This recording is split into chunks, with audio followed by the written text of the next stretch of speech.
Hey guys, it's Golden Knight 27 here.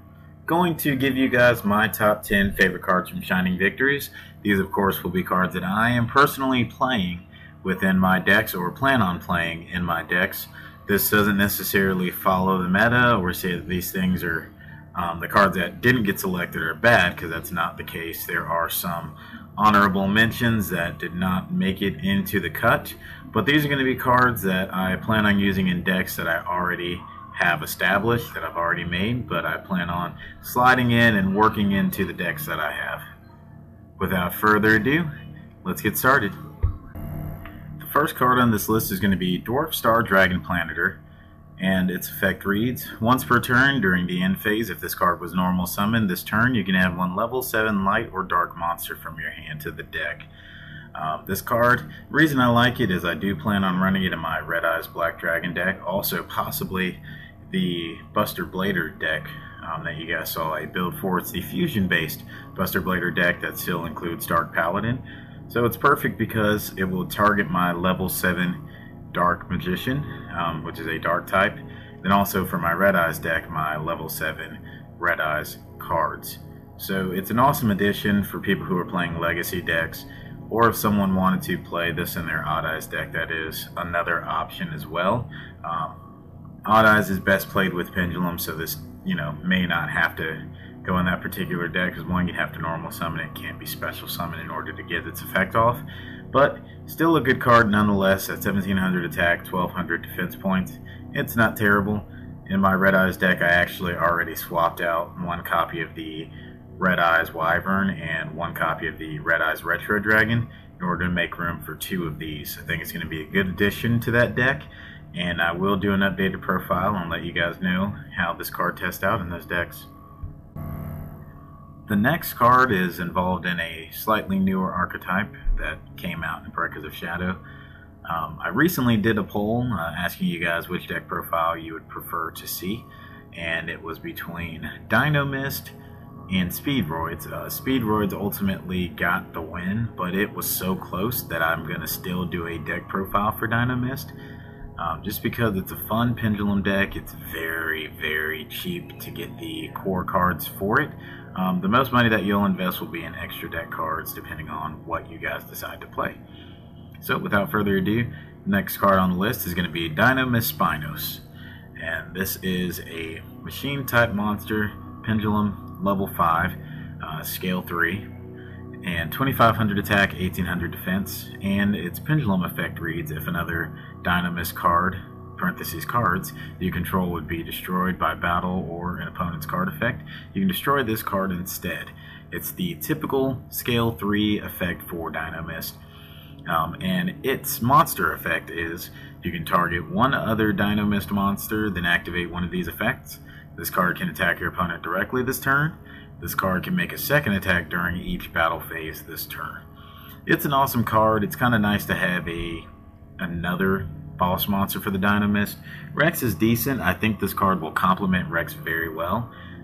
It's a scale 3 where Rex is a scale 6, so it's got some variety with it being a scale 3. It's got slightly more attack, a little bit less defense, but overall, all in all, a good card. I will definitely be playing this in my Dino Mist deck, and you guys certainly look out for that profile.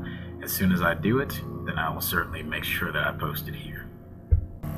The next card is going to be another Dino Mist card. It is a trap card titled Dino Mistruption, and its effect reads, if a Dino Mist monsters you control is destroyed by battle or card effect, target one card your opponent controls and destroy it. It's an awesome card just because if you're losing a Dino Mist monster that you control, this card is going to allow you to automatically sack one of your opponent's monsters.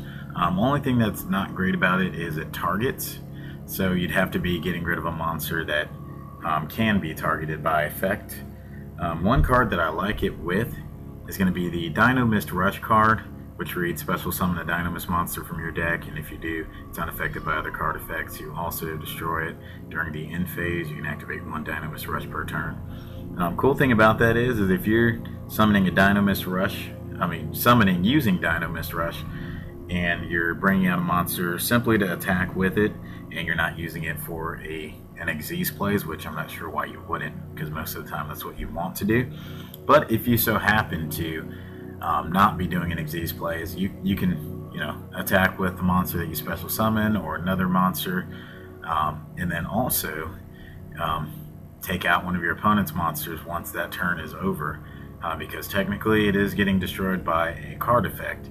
So that's one little loop in there. I'm not saying that that's what it's going to be best for, but just period, if you're losing a Dino Mist monster that's getting destroyed, getting to take out one of your opponent's monsters in the meantime is awesome. It's almost a no-lose for you, especially if you've already got Dino Mist Charge on the field, which when one of your Dino Mist cards gets destroyed, it gets sent to the extra deck, but when it gets sent to the extra deck, it automatically goes to your hand. So it's pretty cool. It's a good little support card. Is it the best support card for the archetype? Maybe not, but still a card that I'm going to find some room for within my Dino Mist deck. Next card on the list is going to be Raid Raptor Ultimate Falcon, which is going to be some support for Raid Raptors, of course, as the name states. This is a rank 10 Wing Beast Xyz monster. It says requires 3 level 10 Wing Beast type monsters, which that's not how Raid Raptors work. You rank up and you make this guy. So its effect reads, unaffected by other cards' effects, you can detach 1 Xyz material from this card for the rest of this turn. All monsters your opponent controls will lose 1000 attack. Also, your opponent's cards and effects cannot be activated.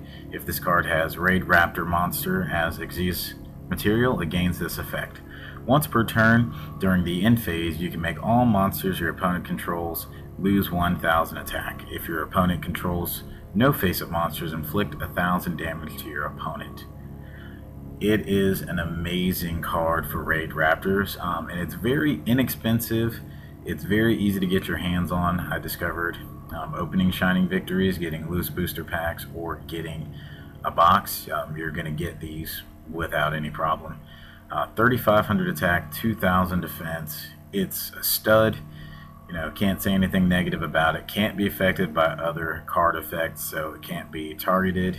It can't be removed from the field unless you decide that it needs to be removed from the field by, you know, Xyz summoning over it or something like that, or if it just loses by battle. But once you get this guy on the field, you know, it's going to be good game.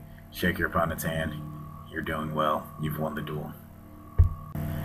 The next card on this list is Rankup Magic Skip Force, another Raid Raptor card.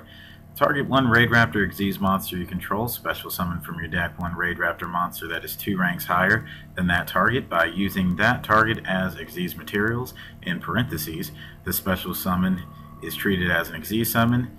Xyz materials attached to that target also become Xyz materials on the summon monster. End of parentheses. During your main phase, except the turn this card was sent to the graveyard, you can banish this card and 1 Raid Raptor monster from your graveyard. Then target 1 Raid Raptor Xyz monster in your graveyard and special summon it. What can I say about that? The card text itself speaks for it. Imagine that once you've ranked up to the card from the last pick, which is the Raid Raptor Ultimate Falcon, you're going to have all kind of Raid Raptor monsters underneath there. So once you lose those materials and they're sent to the graveyard, and you just use this card to bring that Xyz monster back by banishing a Raid Raptor. I mean, this card, it's not an expensive card. It's not very hard to get. It's a good card for Raid Raptors. It's a deck that I'm going to be building at some point. I've got a lot of Raid Raptor cards. I just need to play test and find out exactly which ones I want to use, but I think I can probably make room for this card in that deck. I think it would be fun to use. I think it would be highly effective. Raid Raptors, they're one of the dark horse decks in Yu-Gi-Oh! I think they're great, and this card is just going to make them better. The next card goes with a deck that I'm passionate about. It's the deck that won the poll online as far as which deck you guys wanted me to profile next, and that was the Speedroids. Speedroids are a good spam deck. I like them. They're fun. They're consistent as far as their stats. They're mostly level 3s. There are some level 4 monsters within the deck, but they're going to be excellent for rank 3 plays if you're going to be doing XZ summonings. They're also good for synchro based decks as well, because the Speedroids have the red-eyed die that allows you to manipulate the levels of some of the monsters that you control on the field. So I love playing it as a synchro deck. So Speedroid Den Den Daiko Duke, level 1000, I'm sorry, not level, but attack 1000, defense 1000, level 3 wind monster. Machine Tuner. You can banish this card from your graveyard, special summon one Speedroid Tuner monster from your hand or graveyard, except Speedroid Den Den Daiko Duke. You can only use this effect of Speedroid Den Den Daiko Duke once per turn. So essentially, the cool thing about this is it doesn't say that you can't use it on the turn that it's activated.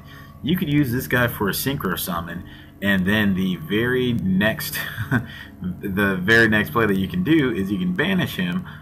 Say if you used another tuner and this guy in order to make Trishula, which is what I love making with this deck. So imagine this: use this guy, you use another one of the tuners from this deck, and then a non-tuner, you make Trishula, and then in the same turn you can banish this card and then bring back the other tuner that you used to make Trishula.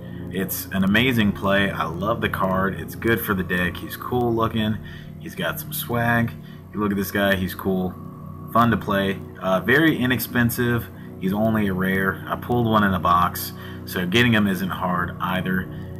As you'll probably see with most of these cards on the list, the first ones that I'm having in here, they're mostly rares or commons. The next card on this list is Speedroid Pachinko Kart, and he is another Speedroid monster. This one is a level 4 machine, 1800 attack, 1000 defense. His effect is very simple, so I won't spend too much time on him.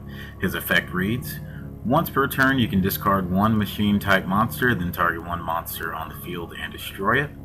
It's awesome because it gives the Speedroid engine just a simple way to destroy their opponent's monsters and just get over certain cards.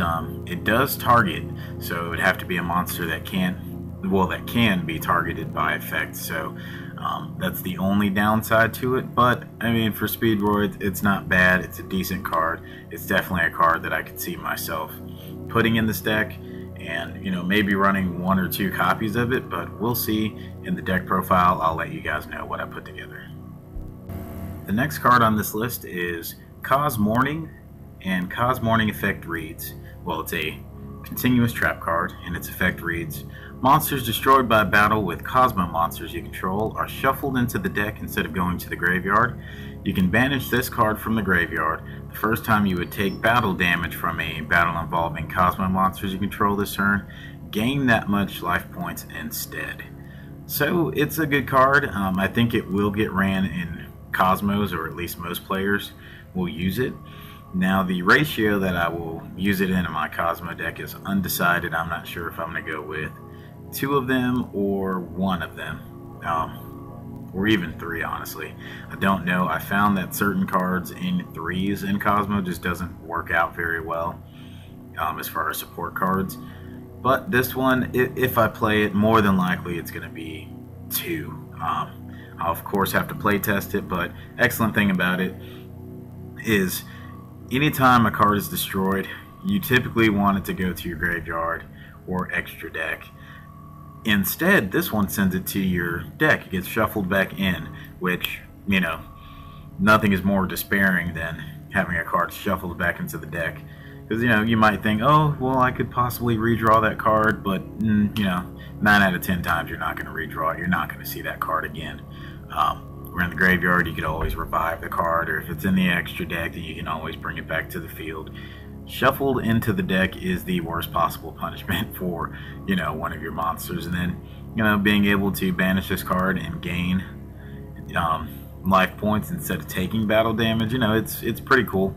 It's a neat effect. I mainly am looking forward to the sending my opponent's monsters back into the deck aspect of the card. So that's how I'll be using that, and probably 2 of these. The next card on this list is Cosmo Dark Planet. It's a level 10 machine type monster with 4000 attack and 4000 defense. It's kind of what you would expect for a planet. It should be huge. It should be pretty nasty. So here's its effect. It cannot be normal summoned or set. It must be special summoned from your hand by banishing Cosmo monsters from your hand whose total levels equal 10 or more, and cannot be special summoned by other ways. Cannot be targeted by an opponent's card effect. During either player's turn, when a spell card is activated, you can banish one monster from your graveyard, negate the activation, and if you do, destroy that card. If this card is destroyed by a battle or card effect and sent to the graveyard, you can banish this card from your graveyard. Add one level 9 or lower Cosmo monster from your deck to your hand. This might possibly be one of the best cards in the deck. If you guys watched the box opening, I was not able to grab this. So the hunt for this continues for me. I have to decide whether or not I'm going to just buy the single card, or if I'm going to try to get it from a box or from packs. So I might go the route of another box or buying more booster packs in order to get it, just simply because I like opening packs. It's cool, it's fun. I'm still old school, I still like doing that. But the ability to be able to negate your opponent's spell cards is insane. Dark Eclipser negates the trap cards, which is cool, but trap cards are starting to slow down in Yu-Gi-Oh! More people are focusing on spell card centered back rows, so you're encountering more spell cards consistently and on an every turn basis, where trap cards, you know, they're not going to happen every turn. So this being able to stop spell cards, that's pendulum scales, that's spell cards being played in the back row. It's, you know, it's phenomenal. And then, as with all of the other big ships, you get to add a Cosmo monster to your hand after you do so. This card is going to take Cosmos to a whole nother level. This is going to make Cosmos even more powerful than they already were. I definitely look forward to acquiring this card. I don't know whether, like I said, it's going to be purchased as a single or if I'm going to try to get it in packs. But either way, I'm going to get this card one way or the other.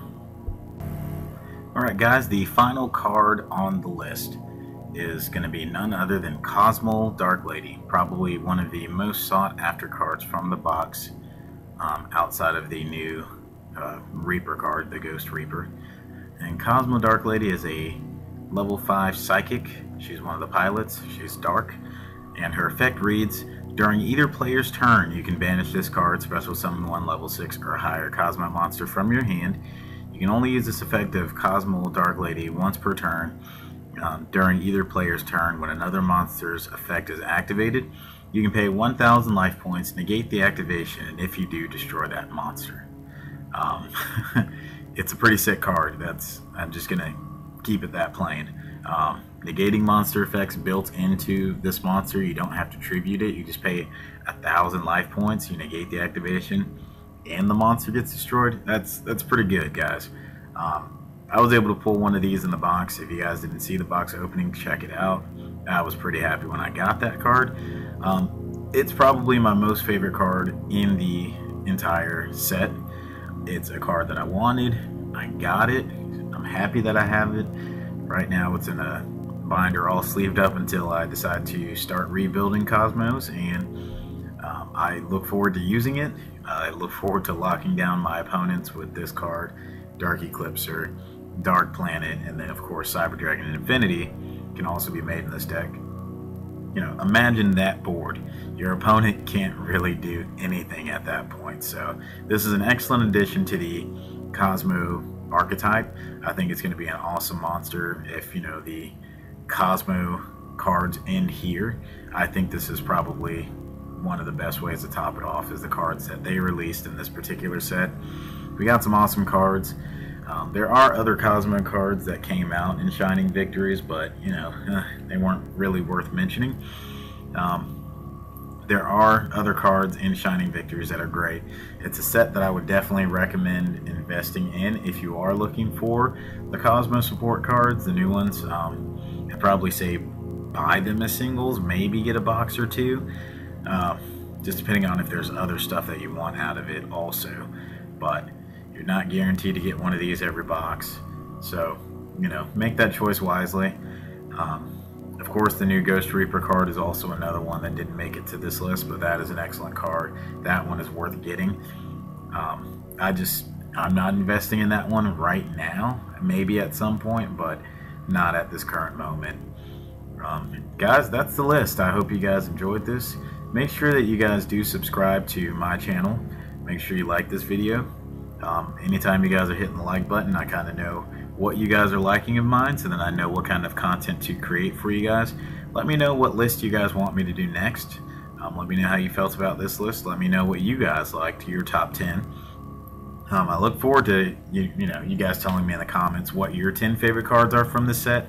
I definitely would love to read those, and I would certainly reply to those. I would let you guys know what I think about your list. So as always, be sure to like, subscribe, comment. I will interact with you guys, and I hope you guys enjoyed this video. And be sure to check me out on social media, mainly on the Google Plus room, Yu-Gi-Oh! Realm. That is where I hang out the most. And as always, have a great day.